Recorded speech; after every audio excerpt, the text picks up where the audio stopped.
Well, thanks for joining us for another edition of Fan Film Reflections, where we're looking back on the fan films of the Avalon universe. And I have my friend Christian Gomez with me, who is a fan film connoisseur turned fan film actor. How you doing tonight, Christian? Doing well. Thanks for having me on. What's been going on the past couple of weeks in your fandom world? Rewatching more of Avalon to get prepared for these. That's for sure. But always looking for fan film content. And I noticed that you recently played a Romulan in a fan film that's posted on the Avalon Universe channel. Oh yeah, you're the Dreadnought Dominion film where I play Agent Dresh. Yeah, I was channeling my inner John Fleck there. I saw myself in the makeup, and I'm like, this guy looks like John Fleck. So I started, from The Mind's Eye or Inter Arma St. Leia. So I was kind of like channeling that a little bit. So yeah, you can. That's a collaboration between Dreadnought Dominion and Avalon. You can see that on Dreadnought Dominion channel. Tonight, we're going to watch a few of our older films and talk about the behind the scenes of those films, and, the goings on of that, just sort of tell the story of filmmaking. So picking up where we left off in towards the end of 2018, we put out Demons. And in that time period, we were also working on a fun little film called Wildfire, the Cherokee Ghost Horse. That was about like making a movie for real. Great adventure. And it was fun. It was a 3-week just going out making a crazy movie. I got to fly my drone over a pack of wild horses. The film was made by my friend Eric Parkinson, who you see down there in the center, and you'll see him in the Once and Future Captain as a Klingon. But he's a rather eccentric actor, filmmaker, and he's a friend of mine. And what was great about the experience of making Wildfire is that we made a lot of new friends. David Huff, who you see there behind the camera, he came and helped us out on Needs of the One and Ghost Crystal, and fingers crossed he's going to be back this year helping us out with a little film called Phantoms. But on the other side, you got a guy named Lee Pfeiffer. Now, Lee Pfeiffer is the actor dressed up as a sheriff's deputy in this other photo, and in the center, he's a old-timey marshal. And Lee is an old-school tough guy, man. There's this great video that I wish that I had of him that I could show you, where he's on top of a Jeep and he's in the middle of a junkyard. He's got this big mallet and he smashes the window open, and I'm inside the car getting shot window cracking to use as a VFX shot. He's just a tough guy, man. During 2019, he's like, I'll jump off a diving board into a swimming pool full of COVID. Just not afraid of anything, just a bad boy. And he wanted to get involved with Avalon Universe, and he ended up helping us out financially, but he had a little task for us. And that task is he wanted us to help his young friend, Georgie Anderson. And Georgie was an aspiring young actress. And so his thought process was, hey, if you guys write a little short film, something that's just a few minutes long, that gives Georgie the opportunity to have her first acting experience, I'll help you guys out in Avalon Universe. And so we ended up filming this little film called Legacy the same day that some really fat guy was shooting his scenes for Aaron Harkness. And it was a fun little project. So what happened was Victoria Fox took on the responsibility of writing the film. And she gave a lot of thought to what she wanted to say in it about leadership and the responsibility of leadership. So she took that on as her baby, both as the writer and director, giving Georgie her first acting opportunity. And we're going to take a look at it now.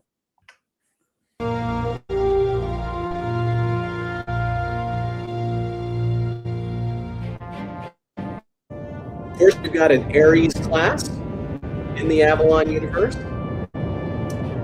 And this is years ago, we're using Athena, long before Starfleet Academy.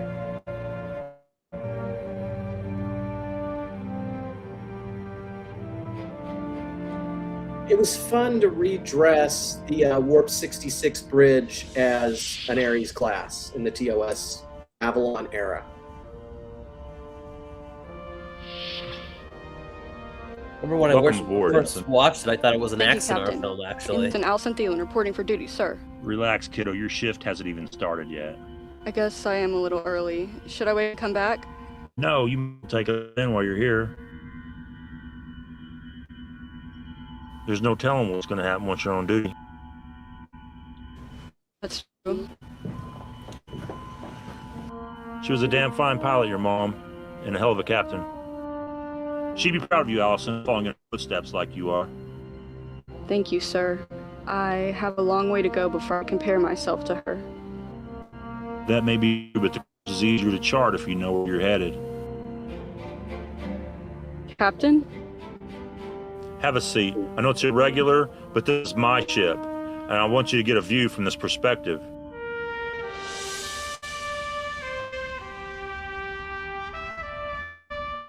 Feels bigger than I thought. I'm not even in command, but just sitting here, it feels heavy. It's true. It can be heavy. Command is both an honor and a burden. But if you trust yourself and you trust your crew, it's not a burden that you have to carry alone. That's something that your mother taught me, and something you learn here.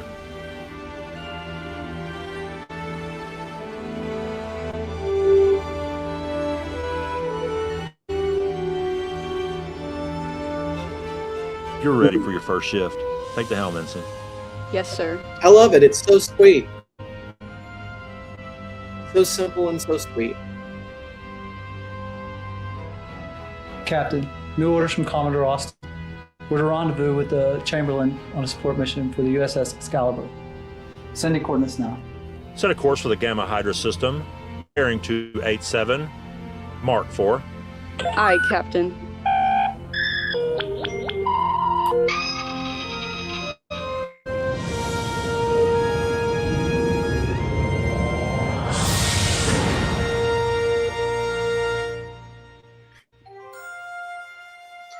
So, some key points here is with Legacy.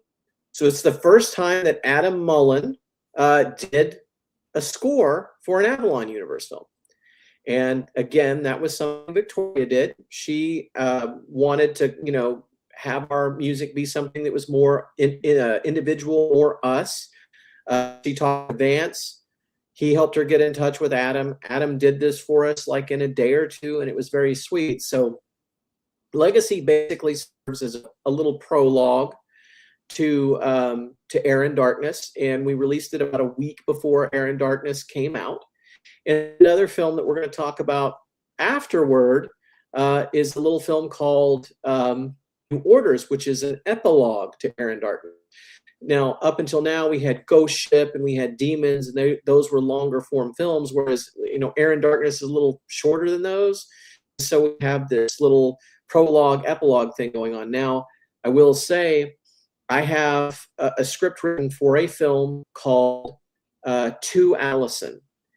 And I've jokingly referred to it a lot of times as Avalude.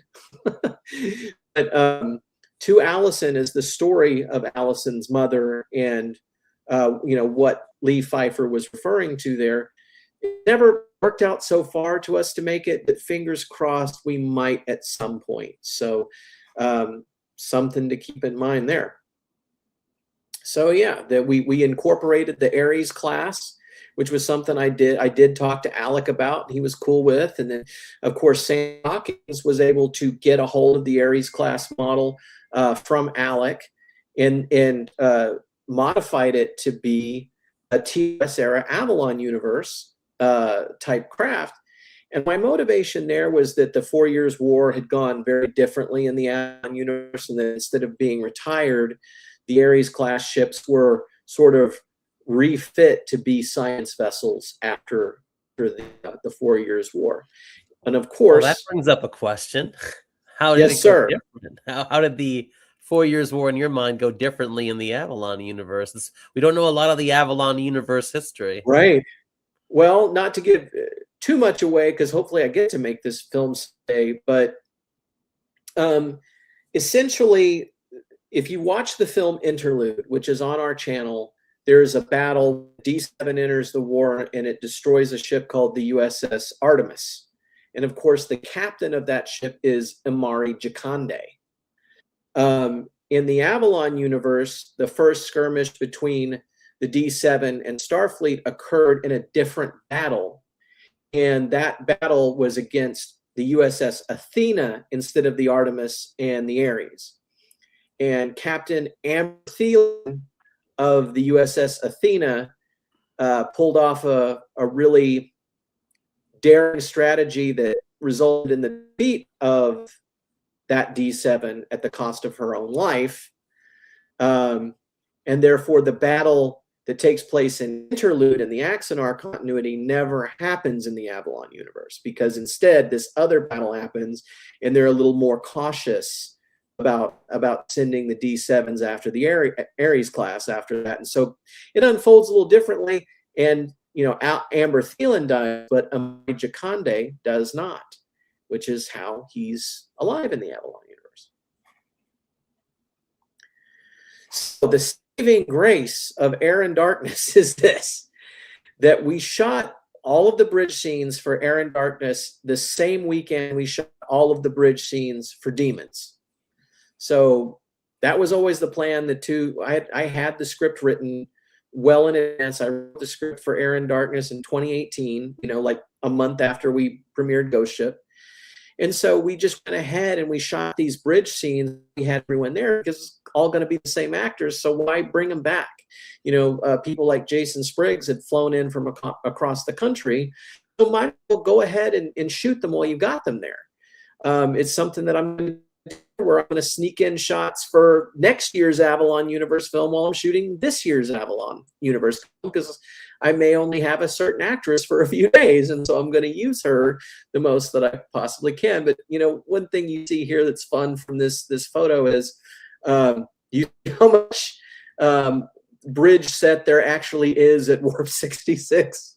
You know, that is it. And in front of the helm, you're right at the door, saying good evening to Jim Landscape, Commodore Boone, and our friend Paul. Thank you for joining us. We've got Ron here. Got some people supporting us tonight on the live stream. Thanks for coming. This is a funny story. Chuck gets a haircut.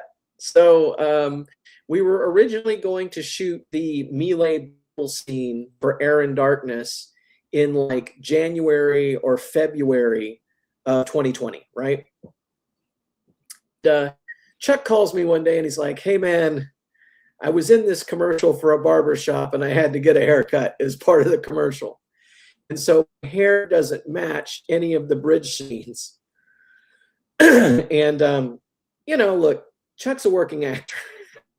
Avalon Universe is a fun thing. It's a volunteer project. And so Chuck had to be in a commercial where he had to pay the bills.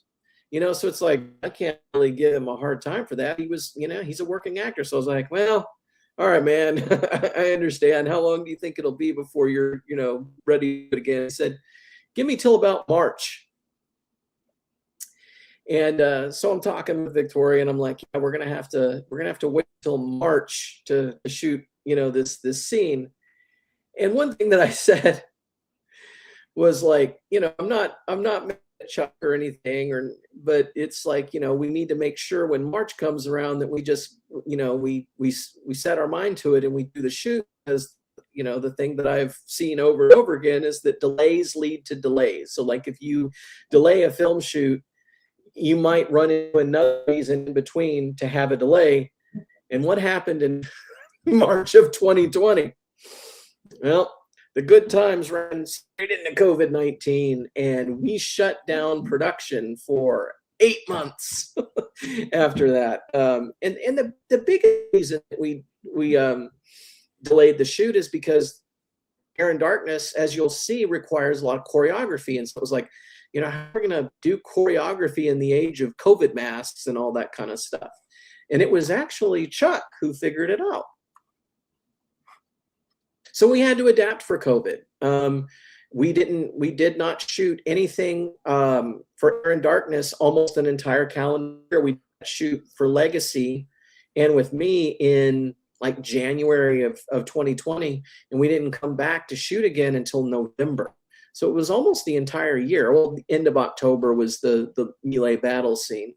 And so, of course, we're wearing masks on set, limiting the number of people that can be on set. And then for the melee battle scene, the interesting idea that Chuck came up with is he watched another show where they didn't really have time to do long choreographed stuff because they were producing so fast. What they do is, okay, do 3 moves, and you figure out what the best camera angle is for that. And you do those 3 moves and you film it.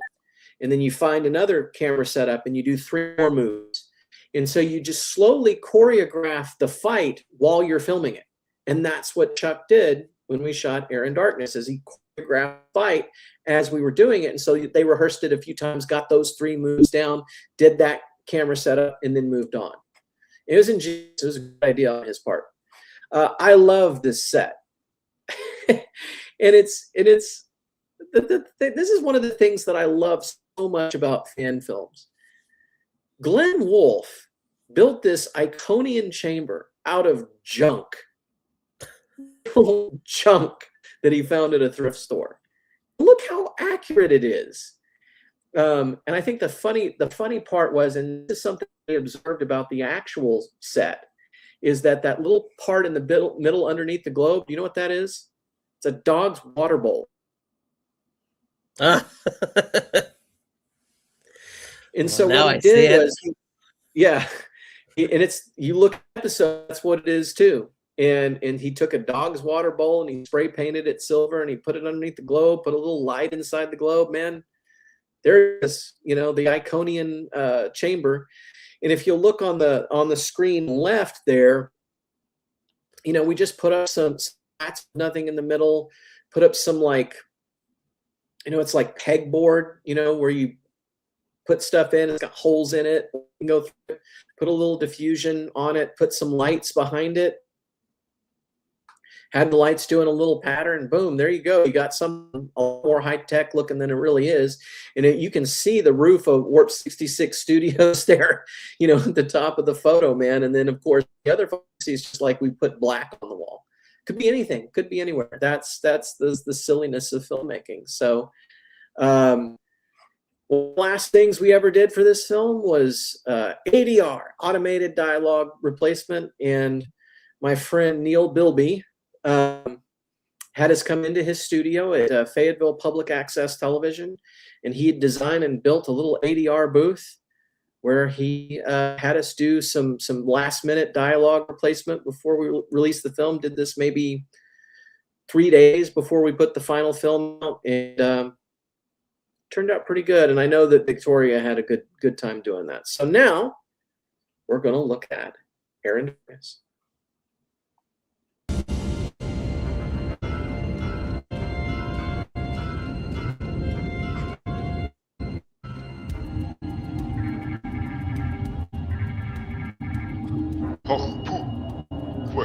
That voice is Victoria's boyfriend.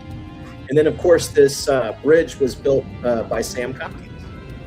So much CG goodness here from Sam Cockings. This is the film where he really shined.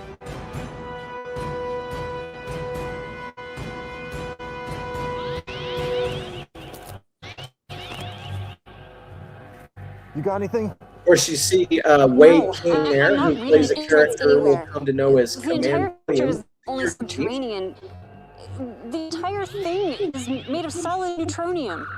Underground tunnels? No, just solid metal to the ground. Who built a building without any doors? I don't know. What? What's your status, Commander? That's kind of like when Mason answers the communicator, "Yellow," in Ocean.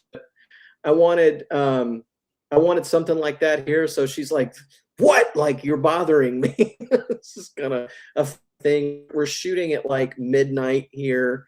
We're using the Sony A7S III, which is like a camera that's supposed to be able to see in the dark. Not as happy with how it turned out as I thought it would be, but it worked. Spades are fired down there. Sorry, Captain, can't really chat right now. We're busy with the very important mission to save the galaxy and fighting a great and terrible enemy, all that. We've managed to elude the ship that was chasing us. almost in transporter range. I'm pulling you out. No, Was this Captain, the same is bridge too set for important. demons? Sir? Yeah. I'm sure we can hold this position. Like I said, it was I'm shot at pulling the you same out. time, the same North. weekend. Bridge to transporter room. Prepare to Same beam up the cast. landing party. Captain, I'm picking up 3 non-battle cruisers dead ahead on an intercept course. Where'd they come from? I'm not sure. Sensors are fluctuating due to energy fields emanating from the surface. It looks like they've been concealing their ships over the planet's south pole. We raise your shields. We won't be able to pick up the landing pod. It's my friend Jason Spriggs. You'll see him in the Once and Future Captain. The artifact activated on its own. It must be proximity to whatever's down there. Same artifact from Demons, built by Glenn Wolfe. We're sitting ducks. My tricorder's cutting out too. I'm not getting accurate readings, but the power output of the structure seems to be increasing rapidly. Oh, look, lost Christian there. It must be He'll show giving back our up. ear. Do you hear that? They're not firing back either. Must have taken out their disruptors too. Well, Klingons prefer fighting with swords. We need a solution fast. The emergency batons are composed of titanium. There he is. They won't be able to cut through those. Lost him for a second. I don't know what happened.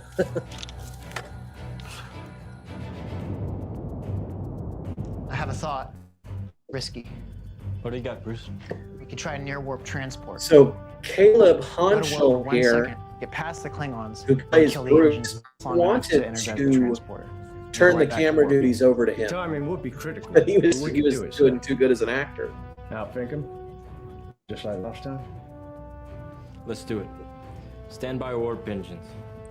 Transporter room. Beam up the landing party the instant we drop out of warp. Aye, sir. Of course, there's my voice.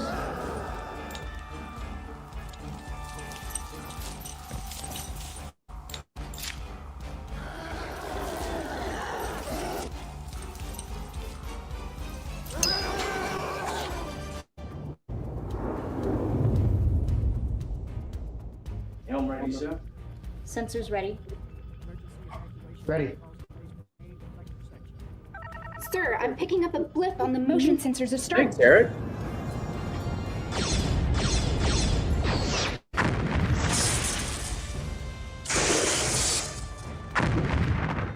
Direct hit.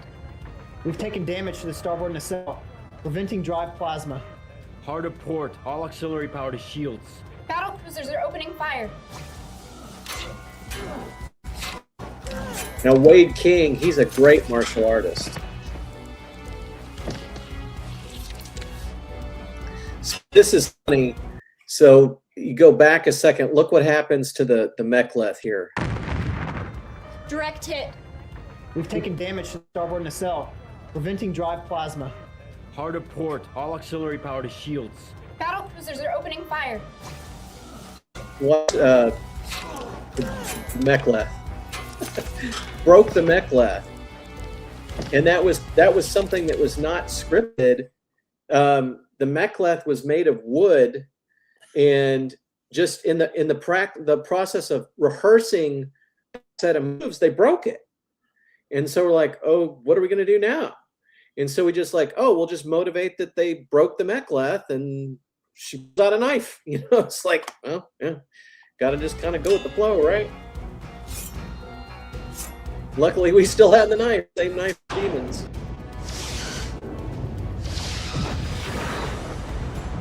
Of course, in Ghost Ship, the port nacelle had been destroyed. Starboard nacelle has been destroyed, sir.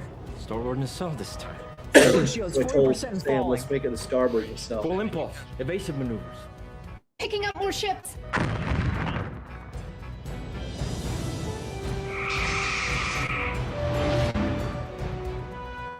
Target their weapons array. We need to take some heat off the Excalibur.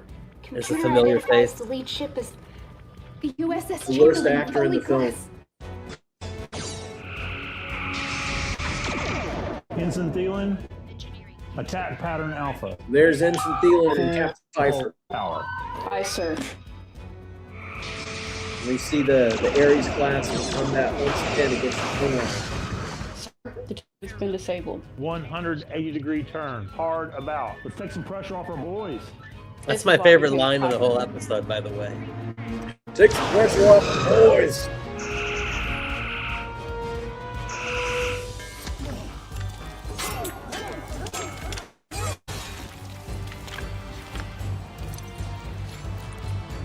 what's silly about these outfits is, you know, like we're not doing a big makeup job with these Klingons. We've just got like the stock Klingon heads that you could get back in the 90s. And instead of doing a big makeup thing, we got these like ridiculous looking, you know, paintball masks, and just put the headpiece on and put the mask over the headpiece. And that way you don't have someone in makeup for like 2 hours. I thought that worked really well. It had good vibes of the 2009 Star Trek film where they have those masks. So you know, you don't really know what they look like, and that's fine because that's a nice little. So was that like an intentional homage? You could say to the 2009 film. Well, I kind of got the idea from that, but then my thought process is I want to use that exact mask. So I looked around and found this one, and part of it too was, again, you know, COVID stuff. We've got them in masks, and we kind of went with masks that look like what they wore in the Squire of Gothos. I don't know if you noticed that, but the masks they're wearing look like the Squire of Gothos masks. And we have all of this going on. And so it was just like, you know, it was a COVID thing because this was 2020. But what we're motivating isn't that it's a disease. It's that, oh, they're on this planet with kind of a toxic atmosphere. And so everybody's wearing environmental masks or something, you know, just trying to do it in a way that like keeps everyone safe, but at the same time, you know, is something that visually makes sense. But I got to tell you, when everyone showed up out here, they were so done with COVID anyway that like half the people showed up weren't even wearing masks. They just, you know, there was one person who worked in the costuming department. It's like the biggest germaphobe I've ever met in my life. And she already had COVID. So when she showed up for this, she was done, man. She was like, she didn't wear a mask the whole night.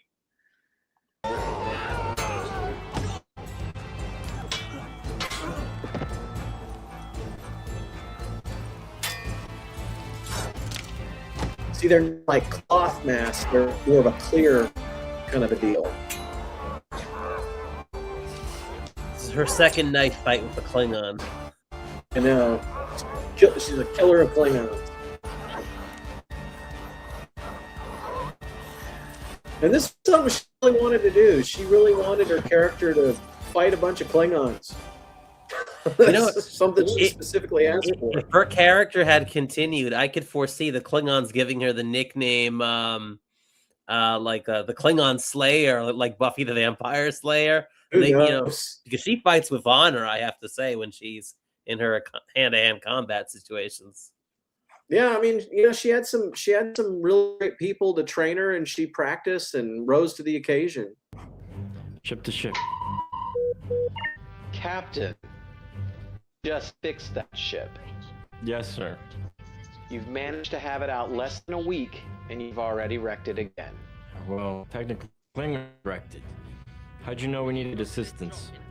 Well, when you deviated from your flight plan and we lost contact with your transponder, we found that you probably needed backup. Are you able to continue with your mission, Captain?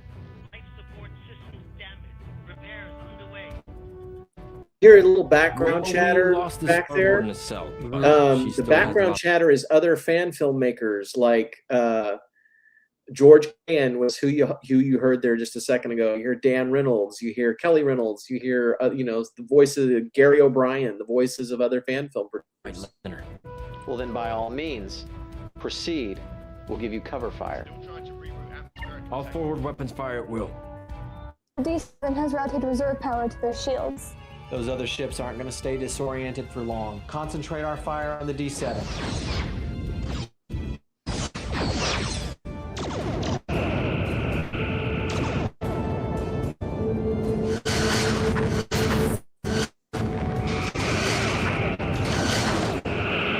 Right, you just got to have a big space battle, man.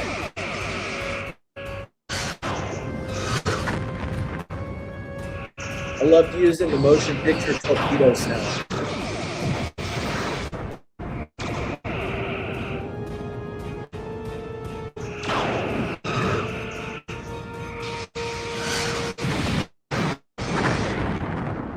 And of course, look for a rematch of this battle in the Once and Future Captain.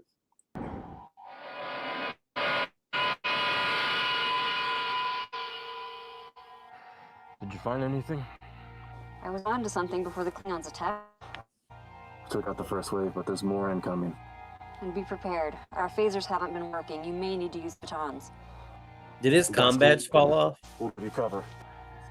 There's a story behind that I'm not going to tell. I have no idea how to get in. Okay. All right. I don't know if I noticed that before, but I noticed it Something now. inside the structure. May not have made it to the chute. What if that's the way in? And what if there's no way out?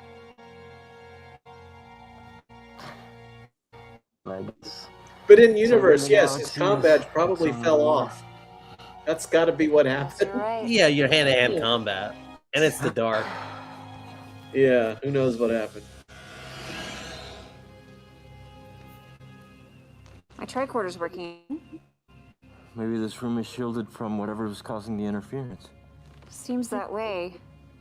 Well, the good news is we can safely breathe in here. Okay. What's the bad? And so fun part here is that there was like this glowing globe element, and I ended up adding a little energy pattern to it to make it just pop a little bit more Bad than news is this room even in is real not life. just It's fun. shielded. Little things like it that is are why I love doing completely this. sealed off. And So the Power pattern down in that again. light was so cop that's a fun new car. problem to solve. Well, I guess we're lucky this is your sort of thing, huh? We are hopefully a few weeks away from that. I've been working on it a lot, worked on it all weekend, so it is close. We're shooting some final pickup shots for the coming weekend. That is definitely not in Spanish. No, it looks almost like Bar, but not quite right. Fun fact here, these gate addresses are actually Stargate addresses from Stargate that I took and ran through a translation program and turned them into Iconian language. I think this is a So it's star real system Stargate coordinates, planets from Stargate SG-1. and it's updating based on Sir Samuel stellar drift. Cockings loved that. So Oh, he did. He it's absolutely a adored map it. of the galaxy? So I'm going to make a point here about what she does. There's been this point made that, oh, how is she able to read Iconian? Well, she really wasn't able to read Iconian per se, but she saw enough in what the display was to be able to recognize in general what it was. And Yeah, then that's people- one thing that I Go thought ahead. about when watching this, but also this is true across all Star Trek. So when Commander Beck's looking at this computer panel, I'm thinking, how does she know what buttons to press? But this happens in all Star Trek, TNG, DS9, Voyager, Discovery, in all of them, where the character sees an alien control panel, like an alien shuttle, whatever, that they've never used before, yet somehow they know everything to press. I've never understood that, but you just go with it because that's Star Trek's always been that way. Well, not a thing where she can exactly read it per se. It's more that she's able to surmise enough from looking at the panel to understand in broad strokes what it is. And then the other thing that people have kind of, then if she can't read the panel, if she can't read Iconian, is she just pushing random buttons? Well, no, she's not really pushing random buttons per se. She's looking at the sequence of symbols. And now she is making the dots. She is making an educated guess here, but she looks at the sequence of symbols and just keys it in. Let's find out.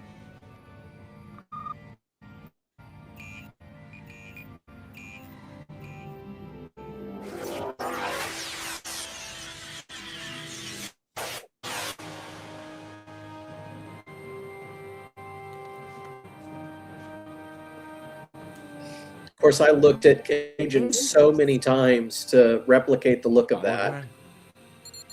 I don't think that's a hologram. So what is that actually that they're saying? I'm reading Is that. that a real landscape. location you filmed? Mount.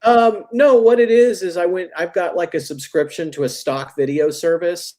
So I just found some stock video landscapes and downloaded them and did that effect with them. Another fun fact is in the film you brought up earlier, we have the DS9 version of the Iconian Gateway in that. So I ended up doing both versions of it. Water, the content of the air, it's Maybe it's just on the other side of a doorway. Not a doorway. At least not in the physical sense. It's incredible. I can feel the wind, the chill in the air. It's real.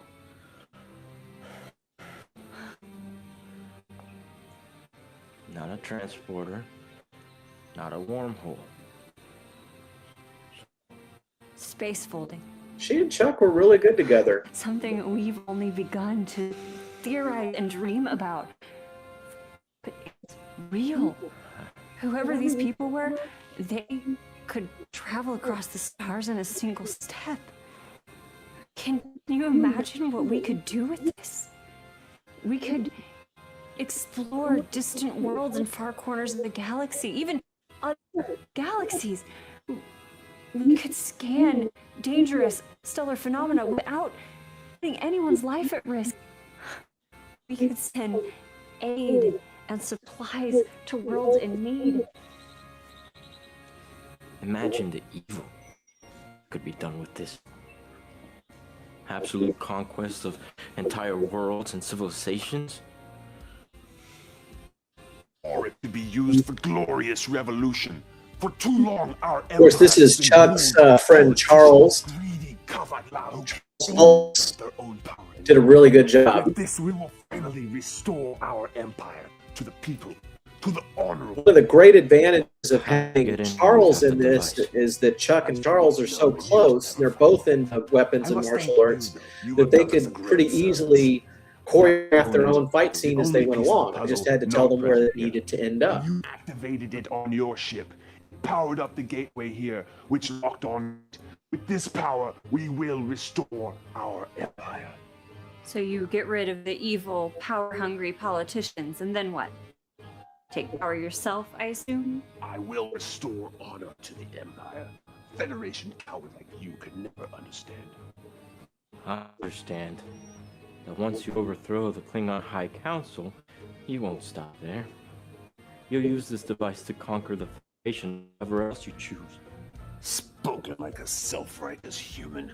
You would be no different. At least we admit who we are. You use this device to conquer the galaxy with words, with ideas, turning every race into a copy of yourselves. Just like you've done with your entire human federation. We preserve Makes a compelling argument, doesn't he? Diversity is the Federation's I think so. greatest strength. Strength?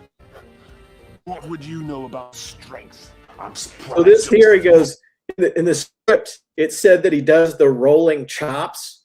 And Chuck is like, what's the rolling chops? And I'm like, that's Kirk Boom, man. Boom, boom, boom. And Chuck's like, I don't think I'm going to do that. And he kind of did his own version of it.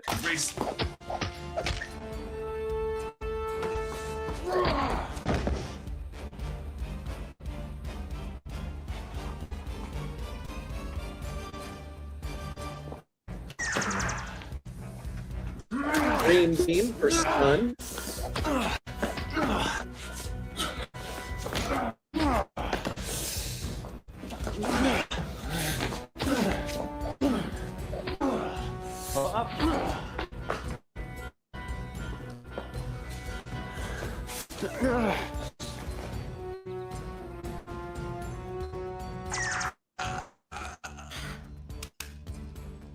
It's stuck on stun!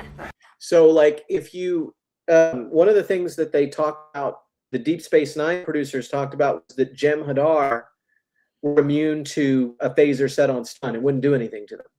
And I was like, what if it's the same for Ridgehead Klingons? You know, what if a phaser on stun basically has no effect on them? And so I thought it'd be kind of an interesting thing where they couldn't stun him with the phaser, make him a little bit bigger of a threat to deal with. Pues haz algo.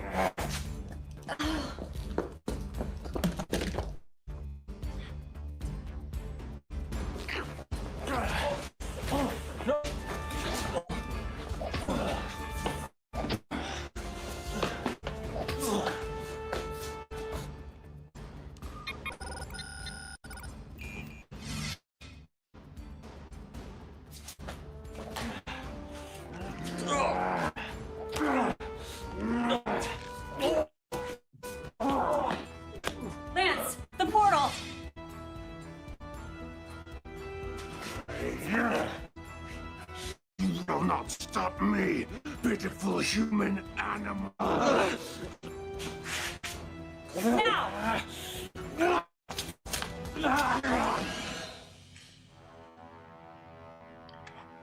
And of course, like I say to Sam, I'm like, hey, do you have Romulus? And of course he had it. He not only had Romulus, he had Romulus model he used in Insurrection, or not Insurrection, Nemesis. Nemesis.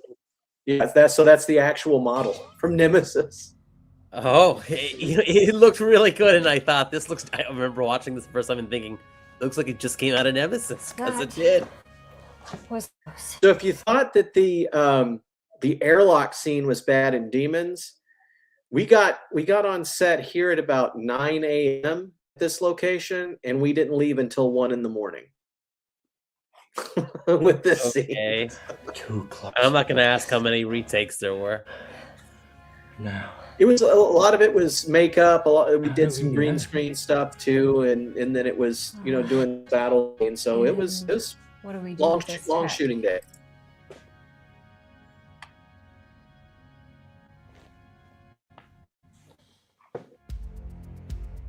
So that's that's right out of Nemesis. I don't know how he got it, but Well, this is How better does than that happen? Nemesis, because in Nemesis he didn't see it that close up. That Klingon has a mean to it. Right. I see. You may I return to want to duty, say Captain. this is the last thing we shot, but I don't think so. I think that the chamber scene was the And last the thing we rest of the shot. crew? I want to say this is mid-November, Several and then minor the injuries, chamber although scene have is like returned to in early December. I do have Ensigns Clark and McHale on rest for 48 hours. That would do us all good. Thank Commander Beck. Roger. Mean left hook, huh? Well, I couldn't tell her what really happened. I said duck. I thought you said look. Well, you blew up my favorite tricorder, so let's just call it even. I thought we decided to destroy all the evidence. I could have just wiped the memory. This is the first scene in Avalon Universe where I tried to do something like this, where I wanted to be more handheld with the camera and kind of move around down the corridor. Yeah, I mean, they did a good job. Victoria's the casting director by trade. But we can't risk and getting out of what we found. cast a Too great much group of people. harm can come from that technology in the wrong hands. Yeah. What about you? I mean, this is the kind of discovery you've been dreaming of for years. Are you sure you can give that up? I can't help but think of the possibilities. All the other discoveries it could lead to, all the good we could do with tech like that in the Federation's hands. But I know you're right. Anything with that much potential could be used to do terrible things too. I'm not sure anyone's ready for that kind of power. Not even us. Not even the people who made it. Whoever they are. They seem to be gone now, though. Well, maybe someday. Somebody else will find out what happened to them. I hope we're ready then. Of course, we've got the ship being towed back to Starbase 6. And this was a little thing that Sam and I came up with where, we were constantly in the Avalon universe going to have the Excalibur get damaged, and it was going to get towed back so that we could continue to alter it for every single film, because the idea of the Excalibur was that it was going to be this test ship for new technology. So it was going to look different in every film that we did. And so, we're prologuing that by having it drug back in. And so that's, the end of the adventure where, we lost Jamie Archer, the character of Jamie Archer. So the Excalibur now needs a new chief engineer for the time being. Of course, we have the Avalon Universe theme song 2.0. I really love this theme a lot, by the way. It's very composed by iconic. Adam Mullen. I love it too.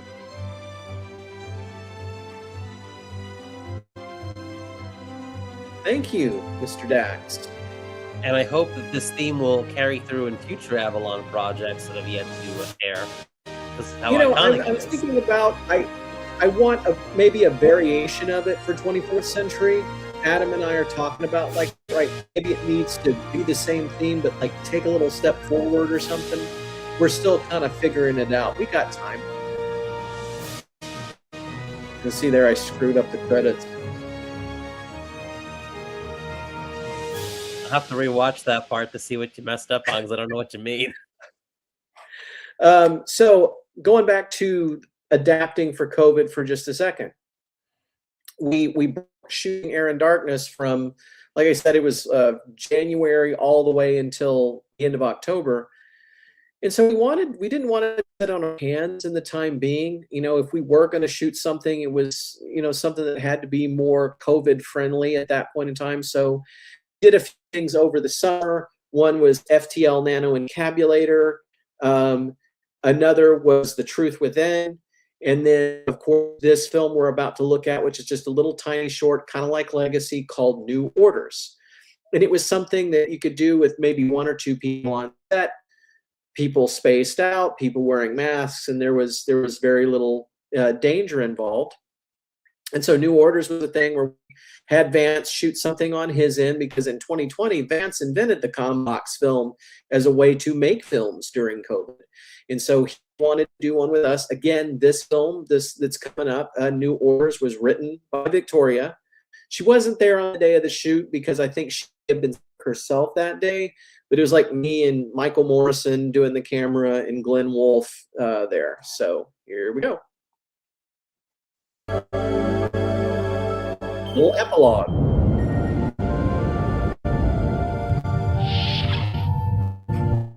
Now, a little backstory here. The Joshua Chamberlain, which is my ship, Joshua Chamberlain is who I named after. He was a general in the Civil War who fought for the Union, and he was actually the field general that accepted surrender of the Southern Army at the end of the war, at the Battle of the Five Forks. And of course, my character is Commodore Austin, which my youngest son is named Austin.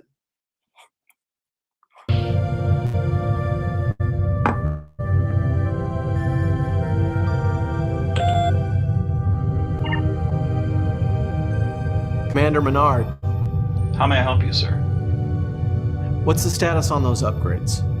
Well, we had a power surge to Electronic Matrix that set us back quite a bit on the Valiant, but we're back on schedule and the crew is ready to do test runs on these new systems. That's good to hear. I want the Valiant back up on the front as soon as possible. Captain Bishop is eager to take her out too, sir. Ramirez left her in good hands. No doubt. Speaking of Captain Ramirez, are you aware of the current situation on the Excalibur? Yeah. Lance was kind enough to give me the news about Commander Arch personally. Who knew how close we became before transfer off the Valiant? Of course. So you're then naturally aware that there's a need on Excalibur for a new chief engineer. Don't they have an entire staff of engineers ready to move on? While that's true, I've looked over the roster for the current crew, and I don't think that any of them are ready for that kind of responsibility.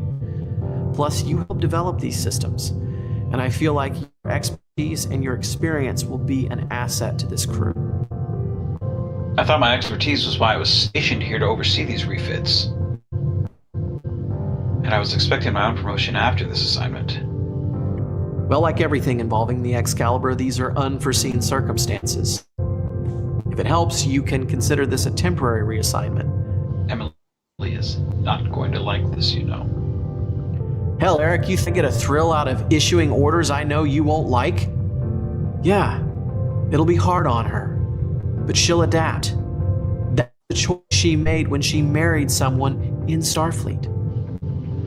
Well worth the price. I think I had less gray in my beard.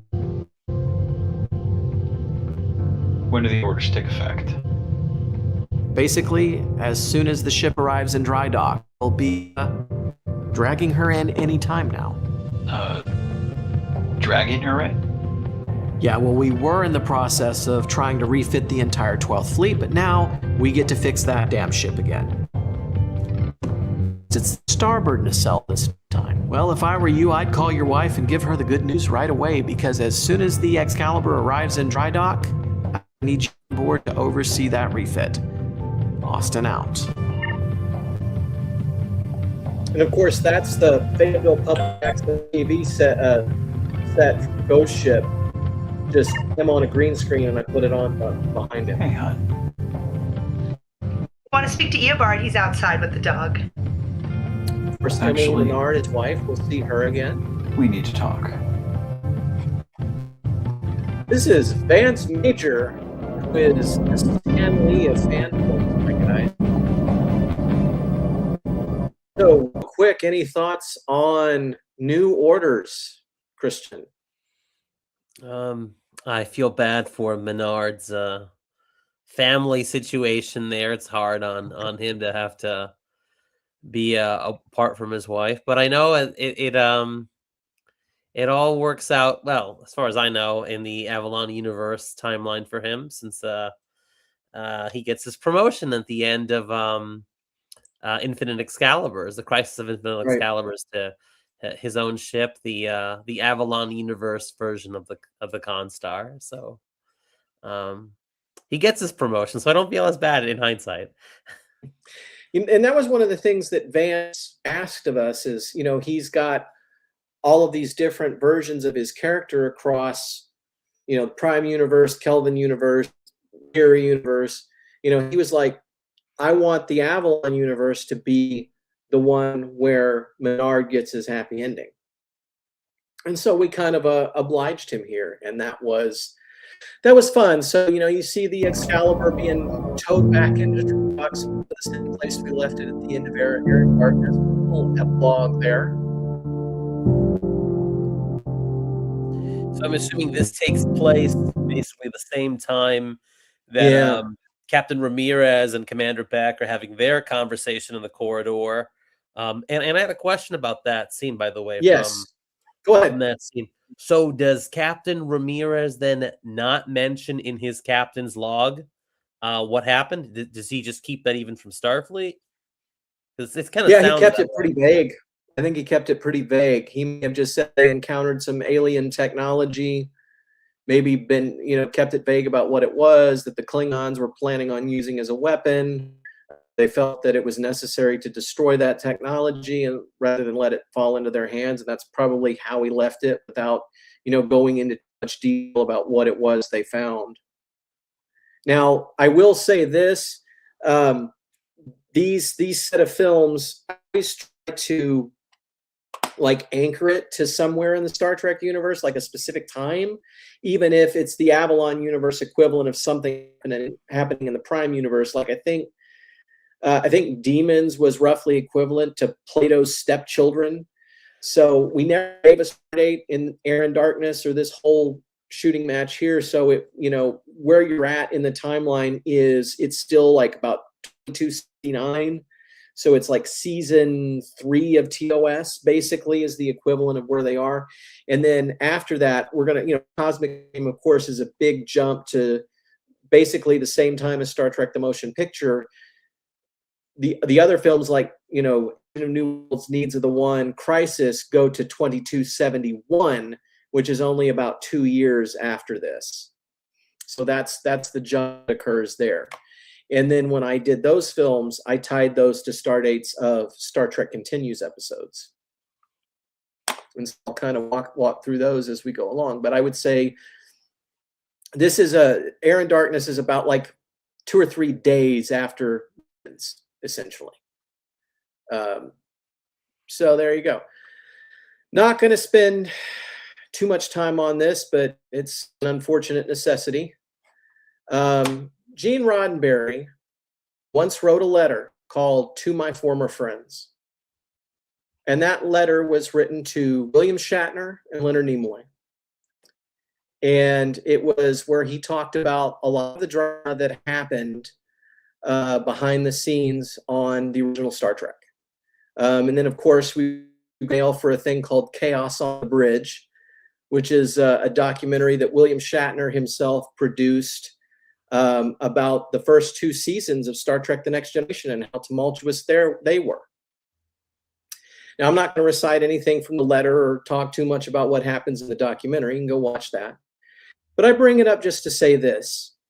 Every project has its drama, has its behind-the-scenes drama, has its creative disagreements between people. It's unfortunately a baked-in part of the process.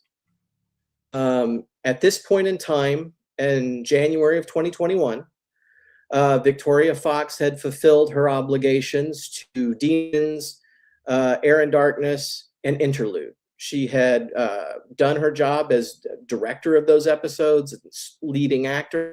So she had fulfilled her obligation to those projects. She walked away from those projects with 2 solo director credits, part of 4 different director credits, writer, executive producer, lead actor, hero character, you name it. So it was a pretty even exchange. She got those credits, which she asked for, and she did the work that was asked for her. She had conditions for continuing on with us. Amongst those conditions were she decided that she did not want to, and she directly said this to me, she did not want to act in or produce Crisis on Infinite Excaliburs if it were done as a comedy. She was very adamant that she wanted to do a serious film. Now, as an actress, she has that right. If she wants her image to be represented a certain way and she looks at a script and says, I don't want to do this script, that is a privilege as an actor that she has. So that's totally fine. My outlook on the situation was that I had deferred to her and I had indulged her for 2 years on being the actor, director, executive producer, lead character, all of that stuff. And we had done these serious films and I was ready to do a comedy. So we're going to have another really quick film that we're going to look at that change things a little bit for me. I'm going to call that up. 1 second. This is a Constar Chronicles fan film called Gods and Monsters.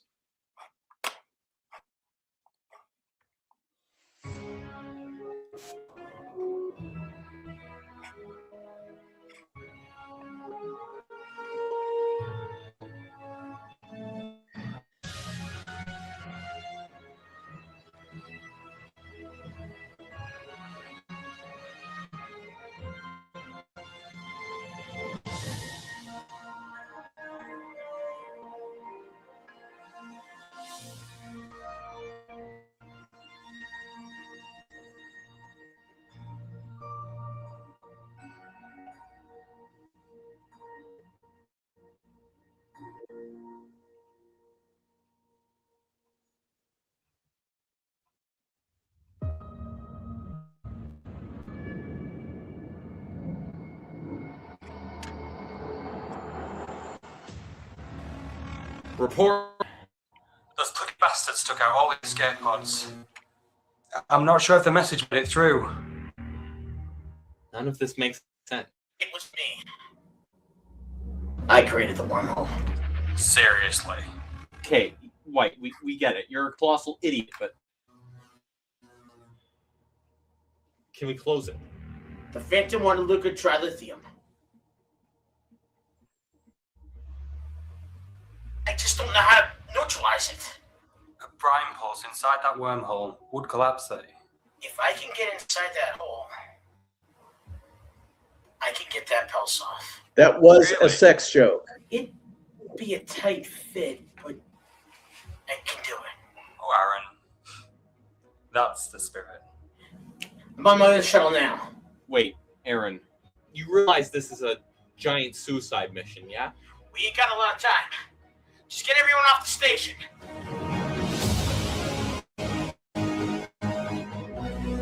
Do what you have to do.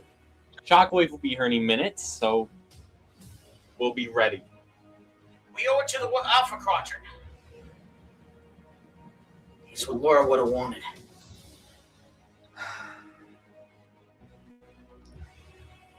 Serving with you of the most rewarding experiences of my life.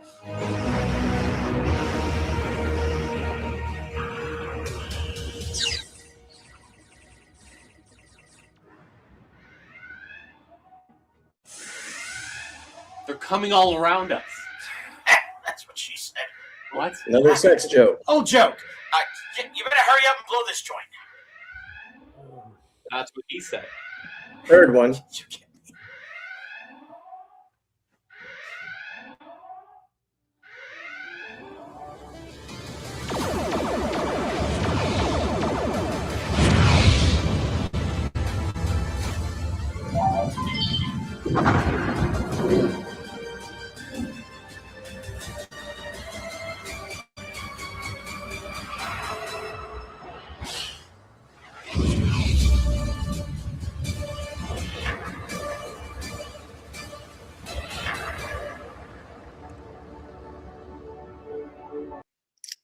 So there you go.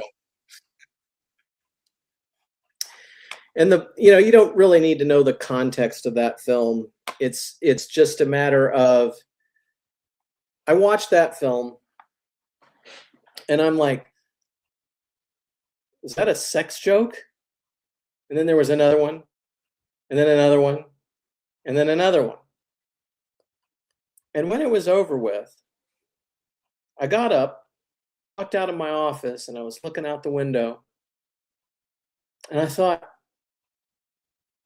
Vance decided he was going to make a film that was all sex jokes, and nobody told him no. And I thought, I want that back.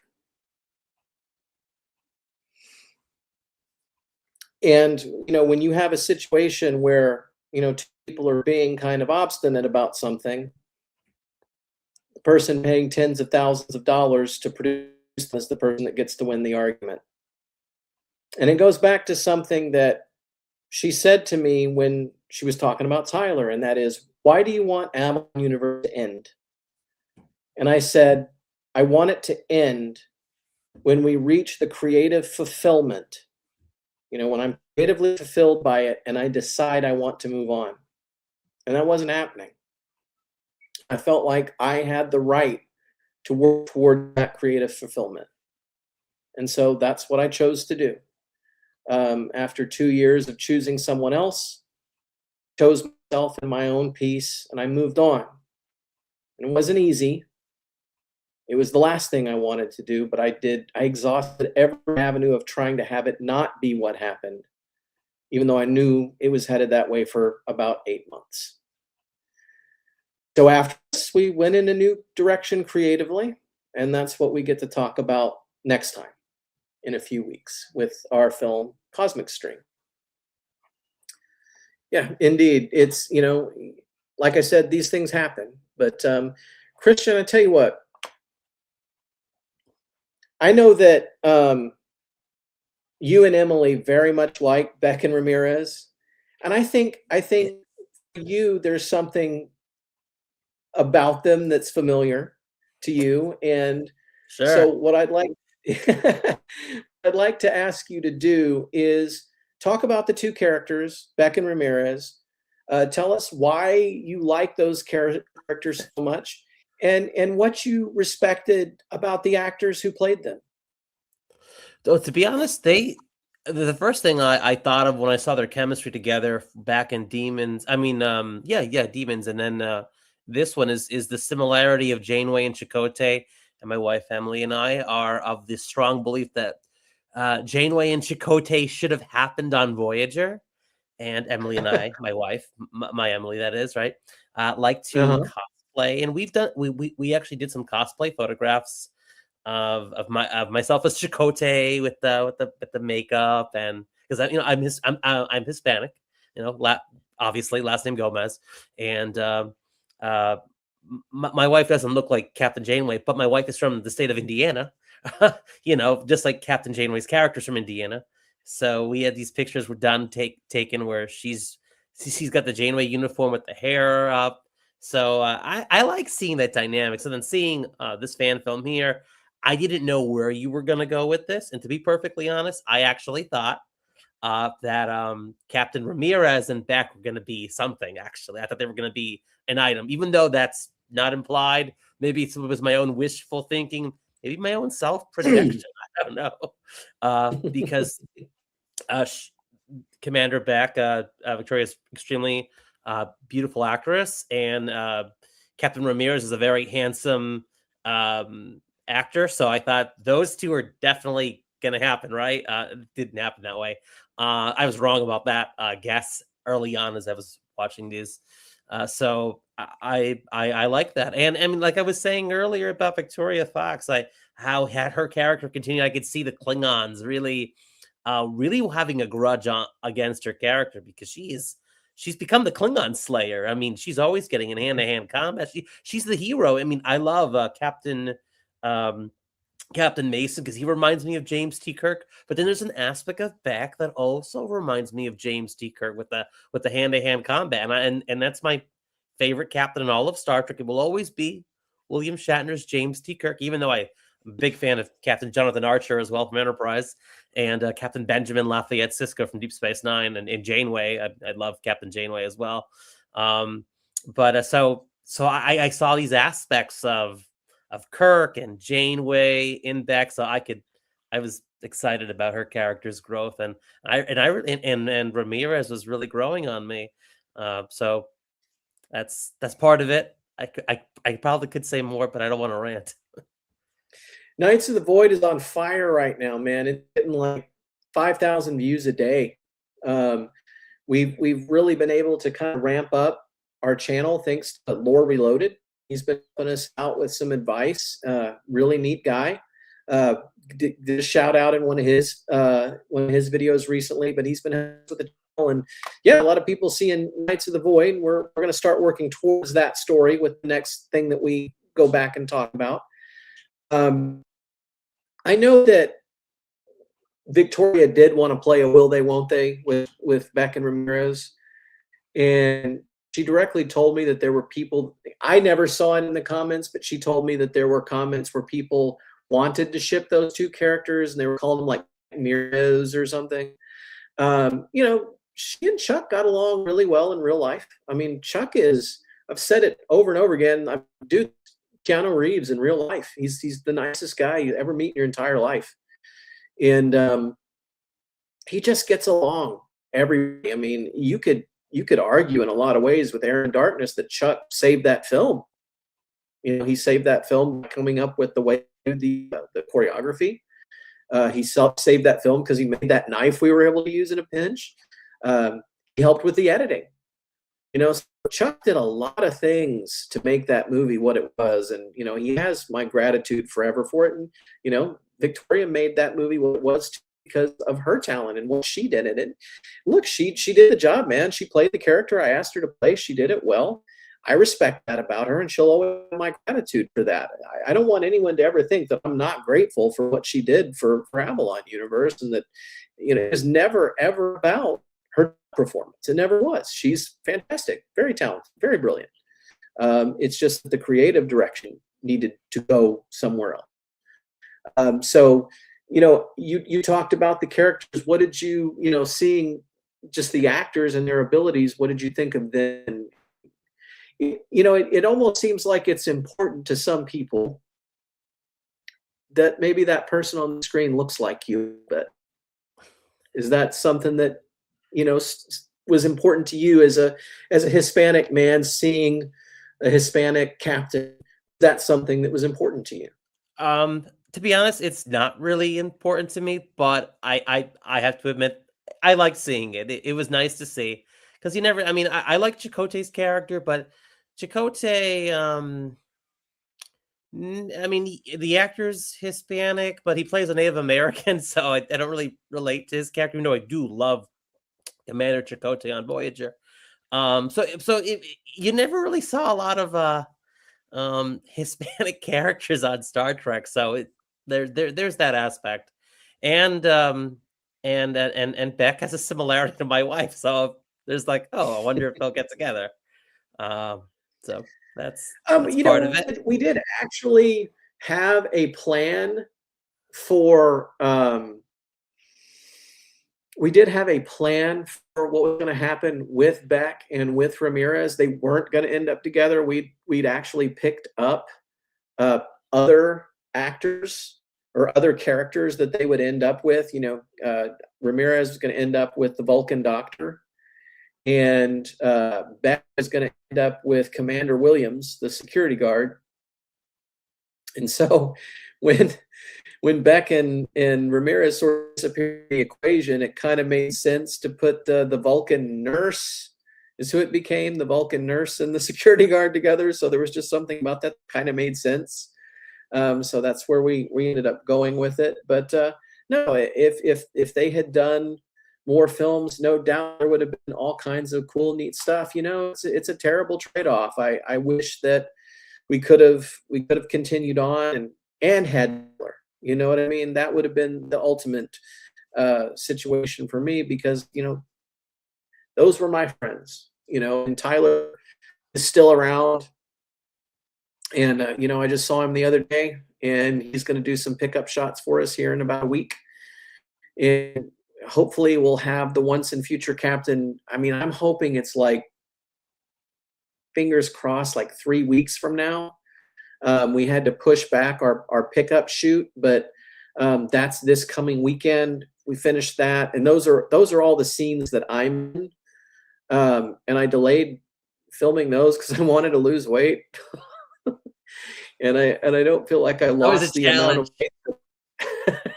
I've been working on it for a while, and I have lost a lot. I don't think I've lost the amount that I wanted to. So all the fat jokes and this time around be people making fun of me, but I guess I just gotta, I painted myself into that corner, so I'm just gonna have to deal with it, right? Well, Christian, I'll give you real quick the last word on these 3 films we watched: Air and Darkness, Legacy, and New Orders. What are your thoughts on this? This era of Avalon universe. Well, I love the entire Avalon universe series, but I did have 2 questions about the Night and Darkness. My first question was, why did you choose to film the outdoor scenes on the planet at night? I thought it was cool because you don't see a lot of night scenes in Star Trek that are actually really filmed outdoors, as opposed to a Paramount set that looks like it's outdoors, which is fine too. But why did you choose to film that scene at night as opposed to the day? Was it because it was too hot where you were filming during the day, or just creative choice? You thought it'd just be cooler to have a nighttime It was hand-to-hand freezing. combat scene? Oh, okay.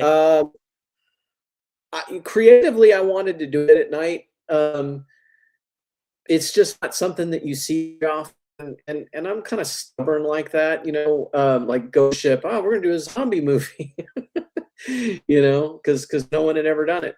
And I thought it would be neat to do it outside. And there was this, camera from Sony that had come out, the A7S3,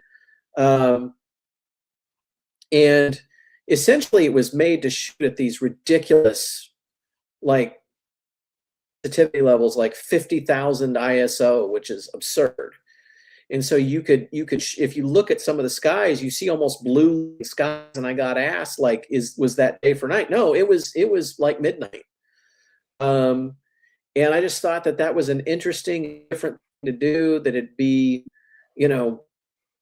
cool. And it wasn't as cool as I wanted it to be honest. Would you redo it again, like in the future? Would you redo a night planet scene, or would you rather just go back to daylight or dim light? We did it in Agent of New Worlds. We went back and we did that same trick again, and it was so crazy because the tricorder was so bright. We had to put neutral density filters on the tricorder because the LEDs from the tricorder were too bright. But yeah, I would do it again. I just have to work on it a little more. I think we need to have a next generation of that camera that's a little less grainy, and the more of that, basically being able to see in the dark technology as that progresses, it might definitely be cool to do it again.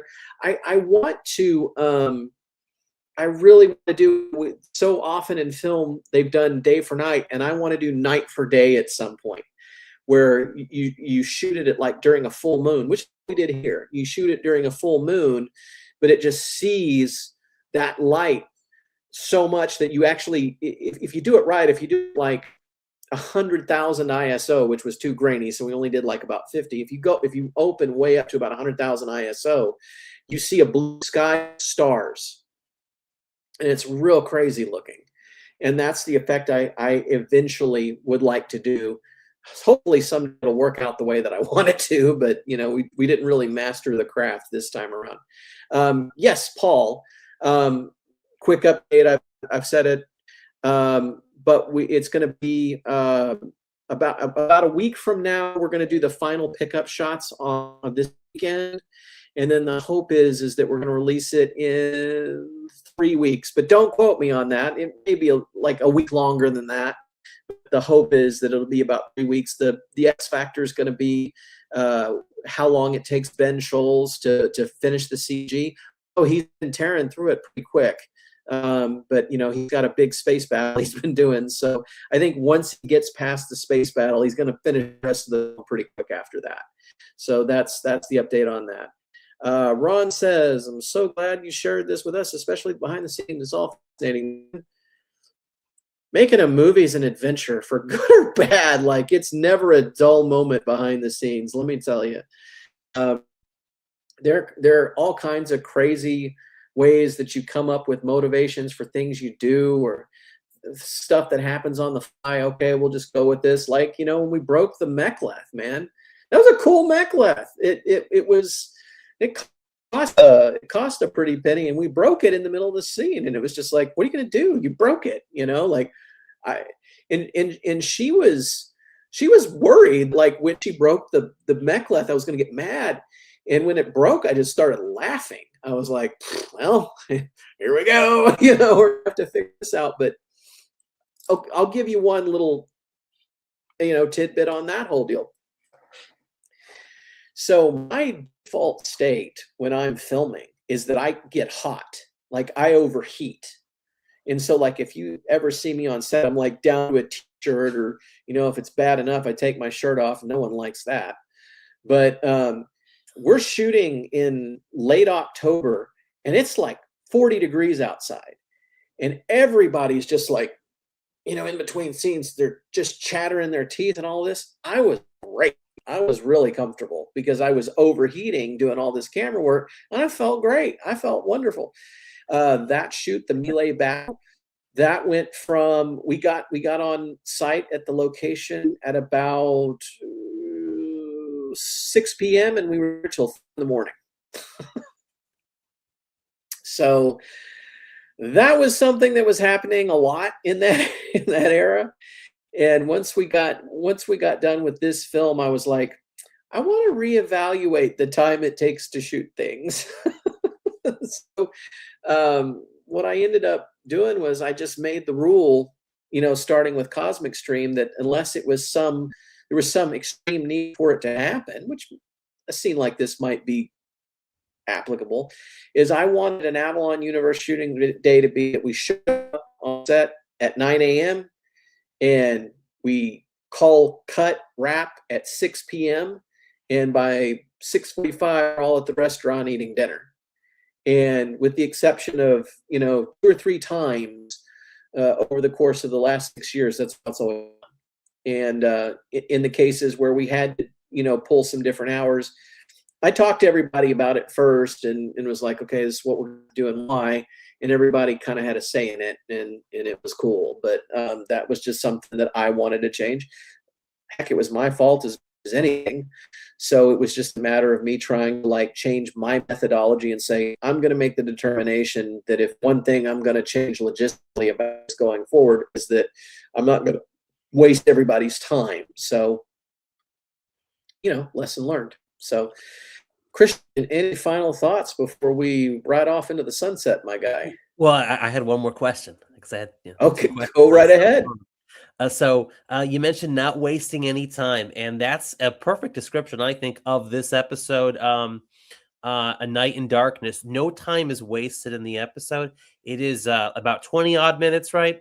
And so much happens in that 20 odd minutes that when you're done watching it, it actually feels like it was 35 or 40 minutes. Like, it feels like it was longer than what it was, because you have hand-to-hand combat, space battle, ship gets damaged, getting towed, conversations with captain and the science and Commander Beck, the first officer, about what they discovered, the implications of their scientific discovery, being in the chamber and all dealing with that, the combat in there. Like, it's hard to believe that all that took place viewing wise within like 20 odd minutes.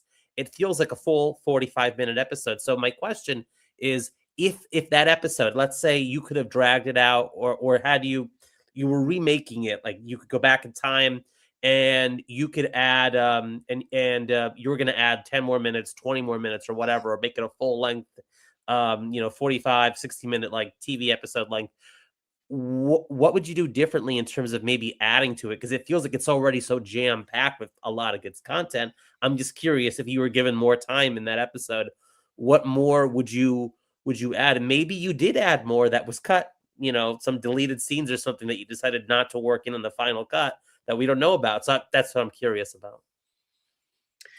I don't think that there were any deleted elements. You could have more scenes on the Klingon ship. You could get to know the Klingon bad guy a little better. You could have him talking to his subordinates. You could have had him interrogating scientists and when is this technology going to work? And you could be describing more in depth what he was planning to do with it. When he ends up on Romulans, you could have Romulans come up and point disruptors at him and have him getting hauled off. You could extend what happens between him and Beck and Ramirez when they get back. But that's the fun part of fan films to me, is doing them in that format, doing them in that amount of time, is that it forces you to tell a 50-minute Star Trek episode in 20 minutes. You know what I mean? And it's surprising how much you can put in that amount of time if you put your mind to it. Look at The Lost Starship. Look at The Needs of One. The Needs of the One could easily, it has an A and a B plot. You could very easily make that a 50-minute Star Trek episode. So, or the other approach would be to combine Demons of Air and Darkness into one thing and work that out more and make that the 1 hour film, which may have been what we sneakily done. I think of Demons. I'm sorry. I think of Night and Darkness as basically Demons Part 3. That's exactly what it is. and that was kind don't of tell tell Paramount and CBS that. Don't tell. Hey, listen. Crisis on Infinite Excaliburs is 45 minutes. Farragut 2024 is hour long. And talking about fan films and fan film guidelines. Look, Paramount, CBS, whoever it is, the IP holder. For now, they have been very, very kind and gracious about letting fan film producers color outside the lines, and they've demonstrated to us that what they're truly concerned about is that they want fan films to be genuinely fan made. If you're doing it for the love of Star Trek, you're only losing money, and I'm only losing money. There are, I made the comparison to that part in the Bible where the Pharisee comes to Christ and he says, "What's the greatest of the 10 commandments?" And Christ says, "Love God and love your neighbor." It's kind of like that, where there's a spirit of the law and the letter of the law. You've got these guidelines, and really the spirit of the guidelines are do it genuinely fan made for the love of Star Trek, and don't make money. Just you're doing this as a labor of love. And as long as fans genuinely making a fan film, Paramount is okay with that, at least for now. And hopefully Skydance will continue that approach.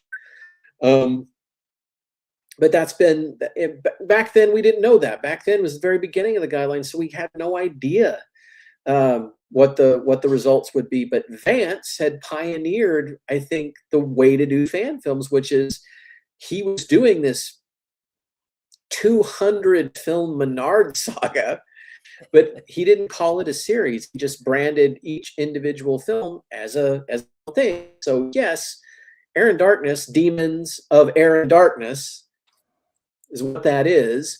You know, the double entente and the demons and the air and darkness. That was all one story that we divided up into 3 different things, kind of be a little sly about what we were doing. And of course, with air and darkness, you know, it ties to demons, but it doesn't directly come to the story. So that's why it takes place like a few days later. You know, you pick up in the middle of the action, and so you're still kind of resolving that storyline, but it's not like a direct continuation. Probably if they were worried about the letter of the guidelines, probably wouldn't matter. Probably get in trouble anyway. But that's not how they have in practice, how the IP holder has approached things. They have, you know, stayed with the spirit of it. And all I can say about it is we're very grateful. So anything else? Any other questions? So does the Klingons' appearance on Romulus, does his likely capture after that by the Romulans, especially since he doesn't even have his disruptor, or his mech left or anything. He's literally disarmed when he falls over there. Does that play into the once and future captain in terms of what happens to him and because I know the Romulans are involved in that. So, okay. Well, we won't give anything away. We'll just have to wait and see. He made this really compelling argument. If you'll notice, when he was talking to Beck and Ramirez, he makes this very compelling argument about why he's doing what he's doing, and what the issue is with the Federation. So he's good at kind of making his points. And so while he's on Romulus, instead of like being a guy who ends up in prison, he maybe talks the Romulans into coming in on the whole shooting match on his side. And we've already seen the character again now with Chuck leading the production alongside Victoria, which, I've never faulted him for. That actor that played the Commander Kamak, which was Charles Fultz, is Chuck's friend. So, of course, he wasn't going to come back either. And so we had to recast that role. And so that character comes back, but it's played by a different actor. My friend, the amazing Sean Patrick Kennedy, is who portrays Commander Kamak going forward. And his final showdown will be with Captain Derek Mason. So that will be fun. We followed up on it a little bit in Knights of the Void, and we'll talk about that. But yes, we will see that ultimate conclusion of his character, Commander Kamak, son of Kaamp, in the Once and Future Captain. And don't ask Tyler where I came up with that name.